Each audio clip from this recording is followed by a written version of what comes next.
زما معزز سوال لارے کہ رسول اللہ مبارک دنیا نے رحلت فرمایو انتقال فرمایو د نبی نبوت د پیغمبر علیہ الصلوۃ والسلام سره دفن شو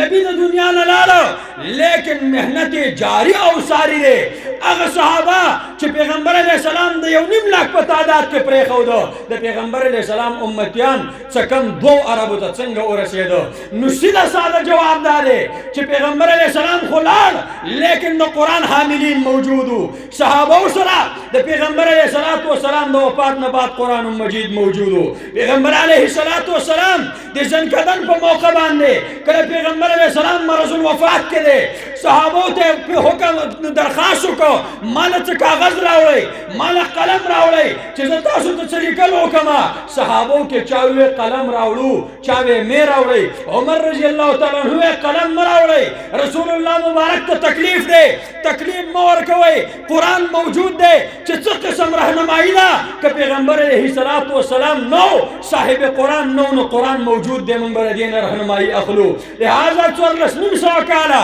دغه قرآن نه دی قوم راهنمایي واغستا مسلمانانو په تعداد کې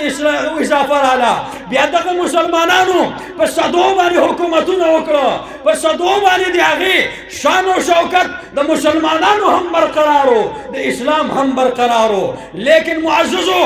نن اسلام او مسلمان نه قسم پرسی په حالت کې دی د مظلومیت په حالت کې دی د محکومیت په حالت کې دی د هغې بنیادي وجه دا ده چې قرآن مونږ خو حفظ ډېر ښه کړو د قرآن تعلیم خو مونږ په مدارسو کې ډېر ښه ورکړو لیکن قرآن مونږ به حیثیت نظام دنیا ته ونه ښوده چې دا د نظام کتاب دی قرآن به د سیاست په میدان کې مونږ دنیا ته ونه ښوده قرآن د حکومت په میدان کې مونږ دنیا ته ونه ښوده بهرحال څنګه چې دا طلبای کرام یو جدوجهد سره مخامخ دي یو محنت سره مخامخ دي د هغې اساتذې کرام مونږ او تاسو له دا طلبا او دا ذخیره راکوي سالانه په اعتبار سره داسې دا ستا ذمه داري خو ده چې دا بچی دې مدرسې ته راولېږه لیکن دې سره سره ستا بله ذمه داري دا ده چې قرآن حافظ خو دې دنیا ته وښوده لیکن د قرآن حکومت به هم د دنیا ته ښې د قرآن اقتدار به هم دنیا ته ښې د قرآن غلبه به هم دنیا ته ښې که نه ستا سوچ څه دی چې د اقتدار د حاکمیت د حکومت او د خلافت یعنی د شهنشاهیت چې څومره نظامونه دي د اقتدار د راتللو لپاره د دې صلاحیت په فزیکس او کیمستري او په بیولوژي کې شته لیکن قرآن کې نشته دی قرآن والا اقتدار ورکولی شي که نشي ورکولی تاسو څه وایي قرآن کې د نظام حکومت ترتیب شته که نشته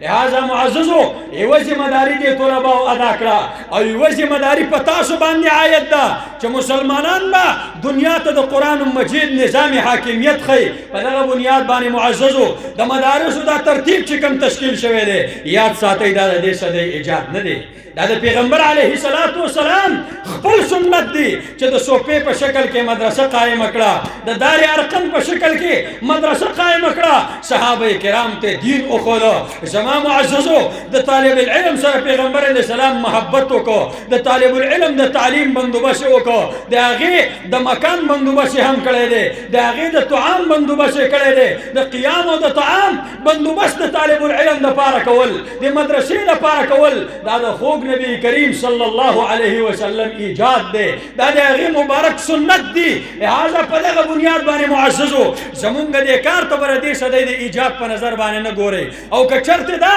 د دې صدۍ خبرې وی نو دا قرآن مجید به په دې شکل کې دومره په آب و تاب سره د دې درسونه نه کېدل دا به په دومره آب و تاب سره په معاشره کې حفظ کېده نه د علم به دومره نه حاصلېده زما معززو د رښتنۍ صدۍ چې کوم کتابونه ایجاد شوي وو مخترع کتابونه د هغې حیثیت دنیا ته معلوم دی تاسو ته معلومه ده په دنیا کې ډېر کتابونه داسي چې په یوه صدۍ کې په یوه زمانه کې په یو کال کې د هغه کتاب ډېره لویه چرچی لیکن په راروان کال کې هغه کتاب خلکو د نصاب نه ویستلی په دنیوي تعلیم کې هم په عصري تعلیم کې هم ام په دغه انداز باندې د نصاب نه کتابونه ویستلی کېږي او زمونږ په دینی میدان کې په مدرسو کې هم بعضې کتابونه دا د نصاب نه ویستلی کېږي لیکن داسې ورځ به نه راځي چې قرآن مجید به څوک د نصاب نه وباسي بلکې دا څومره نصاب چې د دینی مدارسو دی دا د قرآن مجید د خدمت دپاره تاویږي بهرحال معززو د پیغمبر علیه السلام د زمانې نه د مدارسو وجود جاری دی